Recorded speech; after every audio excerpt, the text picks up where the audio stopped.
Hello viewers, welcome to news 18 Telugu. ప్రపంచ పటంలో ఇప్పుడు అత్యంత ఉద్రిక్తతలు నెలకొన్న ప్రాంతం మిడిల్ ఈస్ట్.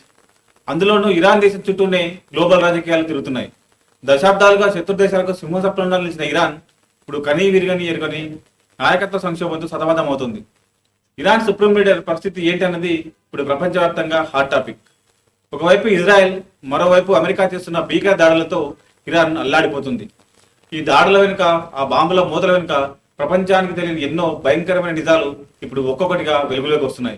ముఖ్యంగా ఇరాన్ సుప్రీం నేత ముస్తఫా కమనీ ఆరోగ్య పరిస్థితిపై వస్తున్న వార్తలు ఇరాన్ ప్రజలనే కాదు, యావత్ ప్రపంచాన్ని షాక్ గురి చేస్తున్నాయి. ఆయన అక్షరాల ఒక జీవోత్సవంలా మారారని అంతర్జాతీయ మీడియా కోడెక్కుస్తుంది. అసలు ఇరాన్ రహస్య బంకర్లో ఏం జరుగుతుంది? ముస్తఫా కమనీ పరిస్థితి నిజంగానే అంత విషమంగా ఉందా? ముఖం కాలిపోయి కాలు తీసేసే పరిస్థితి ఎందుకు వచ్చింది? నాయకత్వ బాధ్యతలు చేపట్టాక ఆయన ఒక్కసారి కూడా బయటకు రాకపోవడం వెనుక ఉన్న అసలు మిస్టరీ ఏంటి? దేశాన్ని ఇప్పుడు నడుపుతున్నది ఎవరు?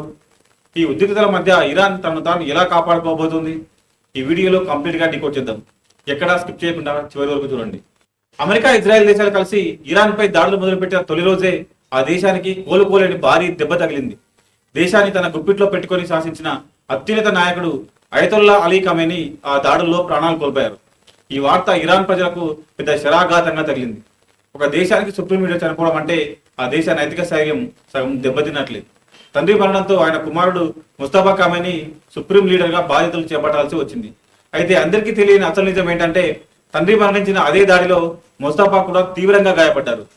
ఈ విషయం బయటకు పొక్కితే శత్రువులు మరింత రెచ్చిపోతారని, దేశ ప్రజలు విపరీతమైన భయాందోళనకు గురవుతారని ఇరాన్ సైన్యం భావించింది. అందుకే ఈ నిజాన్ని అత్యంత రహస్యంగా ఉంచింది. ముస్తఫా బాధ్యతలు స్వీకరించారని ప్రకటించారు తప్ప ఆయన ఎక్కడా కూడా ప్రజల ముందుకు రాలేదు, టీవీలో కనిపించలేదు, కనీసం ఆడియో మెసేజ్ కూడా వినిపించలేదు. దీంతో ఆయన ఆరోగ్య పరిస్థితిపై అనేక ఊహాగానాలు మొదలయ్యాయి. తాజాగా పలు అంతర్జాతీయ మీడియా సంస్థలు వెల్లడించిన కథనాలు ఇరాన్ నాయకత్వ పరిస్థితిని కళ్ళకు కడుతున్నాయి. అమెరికా, ఇజ్రాయెల్ తొలి రోజు జరిపిన దాడుల్లో ముస్తఫా కమనీ కేవలం గాయపడడం మాత్రమే కాదు, ఆయన పరిస్థితి ఒక జీవోత్సవంలా మారిపోయిందని ఆ రిపోర్టులు స్పష్టం చేస్తున్నాయి. దాడులు జరిగిన ప్రాంతంలో భారీ పేలుడు సంభవించడంతో ఆయన కాలికి తీవ్ర గాయాలయ్యాయి. దీనికోసం ఇప్పటికే 3 సార్లు ఆపరేషన్లు జరిగాయని సమాచారం. ఆ గాయం ఎంత తీవ్రంగా ఉందంటే ఆయన కాలును తొలగించి దాని స్థానంలో కృత్రిమ కాలు అమర్చే అవకాశాలు మెండుగా ఉన్నాయని ఇరాన్ సీనియర్ అధికారులను ఉటంకిస్తూ అంతర్జాతీయ మీడియాలో కథనాలు వస్తున్నాయి. అంతేకాదు, ఆ పేలుడు దాటికి ఆయన ముఖం, పెదవులు తీవ్రంగా కాలిపోయాయి. ఆ కాలిన గాయాల వల్ల ఆయన కనీసం మాట్లాడలేని పరిస్థితిలో ఉన్నారని తెలుస్తోంది. ముఖం ఆకృతి పూర్తిగా దెబ్బతినడంతో కమేనీకి ఖచ్చితంగా ప్లాస్టిక్ సర్జరీ చేయాల్సిన అవసరం ఉందని వైద్యులు చెబుతున్నట్లు వార్తలు వినిపిస్తున్నాయి. చేతికి కూడా తీవ్ర గాయాలు కాగా దానికి శస్త్రచికిత్స జరిగి కొద్దిగా కోలుకుంటున్నారని సమాచారం. మొత్తంగా చూస్తే ఇరాన్ సుప్రీం లీడర్ ప్రస్తుత పరిస్థితి అత్యంత దయనీయంగా ఉందన్నది స్పష్టమవుతోంది. ఆయన ఎవరికీ కనిపించని విధంగా ఉండడం వల్లే బాధ్యతలు చేసినప్పటి నుంచి ఒక్కసారి కూడా బయటకు రాలేదని ప్రపంచానికి అర్థమైంది. ఇంతటి దారుణమైన పరిస్థితిలో ఉన్న ముస్తఫా కమేనీని ఎక్కడ ఉంచి చికిత్స అందిస్తున్నారన్నది ఇప్పుడు ప్రపంచంలోనే అతిపెద్ద మిస్టరీ. ఇజ్రాయెల్ గూఢచర సంస్థ మొస్సాద్ కళ్ళు కప్పి ఆయనకు వైద్యం అందించడం ఇరాన్ సైన్యానికి కత్తి మీద సాములా మారింది. ఏ చిన్న టెక్నాలజీ వాడినా ఇజ్రాయెల్ నిఘా వర్గాలు ఇట్టే పసిగట్టేస్తాయి. మొబైల్ ఫోన్లు, ఇంటర్నెట్ వాడితే లొకేషన్ ట్రేస్ అవుతుందని ఇరాన్ భయపడుతుంది. అందుకే ముస్తఫాను అత్యంత సురక్షితమైన ఒక రహస్య భూగర్భ ప్రాంతంలో ఉంచి చికిత్స అందిస్తున్నారు. ఇక ఆయనతో కమ్యూనికేషన్ విధానం వింటే మనం ఏదైనా హాలీవుడ్ స్పై సినిమా చూస్తున్నామా అనిపిస్తుంది. ప్రభుత్వంలోని అత్యున్నత అధికారులు సైతం ఆయన కలవడానికి వెళ్లడం లేదు. ఎందుకంటే వారి కదలికలను ఇజ్రాయెల్ రూల్ ఎప్పటికప్పుడు గమనిస్తూ ఉంటాయి. మరి దేశ పరిపాలనకు సంబంధించిన సమాచారం ఆయనకు ఎలా చేరుతోంది?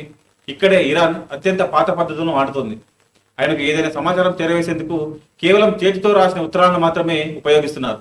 ఆ ఉత్తరాలను కార్లలో కాకుండా సాధారణ మోటార్ సైకిళ్లపై ఆ రహస్య బంకర్కు పంపిస్తున్నారు. లోపల ఉన్న ముస్తఫా ఆ ఉత్తరాలను చదివి తన సమాధానాలను తిరిగి అలాగే రాసి పంపిస్తున్నారు. ముఖం కాలిపోయి ఆయన మాట్లాడలేకపోవడం కూడా ఈ రాతపూర్వక కమ్యూనికేషన్ కు ప్రధాన కారణమని తెలుస్తోంది. టెక్నాలజీని పక్కన పెట్టి కేవలం కాగితం పెన్నుతో దేశాన్ని నడుపుతున్న పరిస్థితి ఇరాన్లో నెలకొంది. నాయకుడు మంచానికే పరిమితమై కనీసం మాట్లాడలేని స్థితిలో ఉంటే దేశం ఎలా నడుస్తుంది? యుద్ధ సమయంలో కీలక నిర్ణయాలు ఎవరు తీసుకుంటున్నారు? దీనికి సంబంధించి ఇరాన్ మాజీ అధ్యక్షుడు అహ్మదీనేజాద్ కు అత్యంత సన్నిహితుడైన రాజకీయవేత్త అబ్దుల్ రెజా దవారీ సంచలన విషయాలు బయటపెట్టారు. దవారీ చెప్పిన వివరాల ప్రకారం ముస్తఫా కమేనీ దేశ పరిపాలన కోసం అత్యవసరంగా ఒక ప్రత్యేకమైన బోర్డును ఏర్పాటు చేశారు. ఆ బోర్డు ఇప్పుడు ఇరాన్ లో ఒక షాడో గవర్నమెంట్ లా పనిచేస్తుంది. ఈ బోర్డుకు డైరెక్టర్ గా సాక్షాత్తు ముస్తఫాని వివరిస్తుండగా ఇస్లామిక్ రెవల్యూషనరీ గార్డ్ కార్ప్ చెందిన టాప్ జనరల్స్ అందరూ ఇందులో సభ్యులుగా ఉన్నారు. ప్రస్తుతం ఇరాన్ భవితవ్యం మొత్తం ఈ సైనిక జనరల్ చేతుల్లోనే ఉంది. ముస్తఫా స్వయంగా మాట్లాడి ఎలాంటి నిర్ణయాలు తీసుకోలేకపోతున్నారు కాబట్టి ఆయన పూర్తిగా ఈ IRGC జనరల్స్ ఇచ్చే సలహాలు సూచనలపైనే ఆధారపడుతున్నారు. ఇరాన్ పడవల్ని కాల్చేయండి అంటూ అమెరికా లాంటి దేశాలు సవాలు విసురుతున్న వేళ దౌత్యపరంగా ఇతర దేశాలతో ఎలా వ్యవహరించాలి, జాతీయ భద్రతా విషయాల్లో ఎలాంటి అడుగులు వేయాలి అనే దానిపై ఈ బోర్డు సభ్యులే సమిష్టిగా నిర్ణయాలు తీసుకుంటున్నారు. ఆ నిర్ణయాలను ఉత్తరాల ద్వారా ముస్తఫా దృష్టికి తీసుకెళ్లి ఆమోద ముద్ర వేయించుకుంటున్నారు. ఒకవైపు దేశంలో ఇంతటి సంక్షోభం నడుస్తుంటే సామాన్య ఇరాన్ ప్రజల పరిస్థితి దయనీయంగా మారింది. తమ దేశానికి మూలస్తంభం లాంటి అయతొల్లా ఖమేనీ చనిపోవడం వాళ్ళను ఇంకా కలవరపెడుతోంది. దానికి తోడు ఇప్పుడు నాయకత్వం వహించాల్సిన ముస్తఫా ఖమేనీ జీవోత్సవంలో మంచాన పడ్డారన్న వార్తలతో ప్రజల్లో భయాందోళనలు పతాక స్థాయికి చేరుకున్నాయి. నాయకుడు బలంగా ఉన్నప్పుడే శత్రువులు ఒకరికి 2 సార్లు ఆలోచిస్తారు. కానీ నాయకత్వం బలహీనపడిందని తెలిస్తే శత్రువులు ఏ మాత్రం కనికరం చూపించరు. ఇప్పుడు ఇరాన్ ప్రజల ప్రధాన భయం కూడా ఇదే. నాయకుడు కనీసం మాట్లాడలేని స్థితిలో ఉన్నాడు, కాలు కూలిపోయి చక్రాల కూర్చుకు పరిమితమయ్యే పరిస్థితి వచ్చిందన్న నిజాలు అమెరికా, ఇజ్రాయెల్ గూఢచారులకు ఎప్పుడో తెలిసే ఉంటాయి. ఇలాంటి క్లిష్ట సమయంలో నాయకత్వాలేమి ఆసరాగా చేసుకుని అమెరికా మరింతగా రెచ్చిపోయి దాడులు చేసిందేమో అన్న టెన్షన్ ప్రజల్లో స్పష్టంగా కనిపిస్తోంది. అణు కేంద్రాలపై, ఆయిల్ రిఫైనరీలపై భారీగా స్ట్రైక్ జరిగితే దేశం ఆర్థికంగా పతనమైపోతుందన్న భయం వారిని వెంటాడుతుంది. ముఖం కాలిపోయి ప్లాస్టిక్ సర్జరీ అవసరమైన పరిస్థితిలో ముస్తఫా ఖమేనీ ఇప్పట్లో కోలుకుని బయటకు వచ్చే పరిస్థితి అస్సలు కనిపించడం లేదు.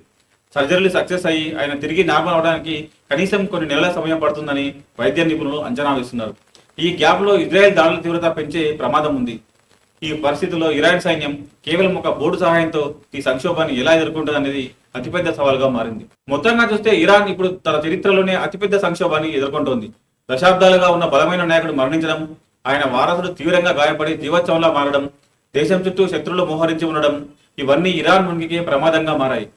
ముఖం కాలిపోయి మాట్లాడలేని స్థితిలో ఉన్న ముస్తఫా ఖమేనీ తిరిగి ఎప్పుడు కోలుకుంటారు?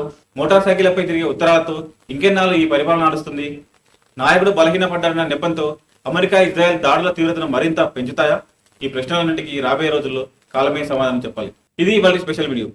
ఇరాన్ ప్రస్తుత పరిస్థితిపై, ముస్తఫా ఖమేనీ ఆరోగ్య పరిస్థితిపై మీ అభిప్రాయం ఏంటో కింద కామెంట్స్తో మాతో పంచుకోండి. అమెరికా, ఇజ్రాయెల్ దాడులను ఇరాన్ తట్టుకొని నిలబడగలదా? ఈ ఒపీనియన్ చెప్పండి. ఈ వీడియోలో ఇచ్చిన సమాచారం మీకు నచ్చినట్లయితే వెంటనే లైక్ చేయండి, మీ ఫ్రెండ్స్కు షేర్ చేయండి. ఇలాంటి ఇంట్రెస్టింగ్, ఎక్స్క్లూజివ్ ఇంటర్నేషనల్ అప్డేట్స్ ఎప్పటికప్పుడు తెలుసుకోవడానికి మా న్యూస్ 18 తెలుగు ఛానల్ను వెంటనే సబ్స్క్రైబ్ చేసుకోండి.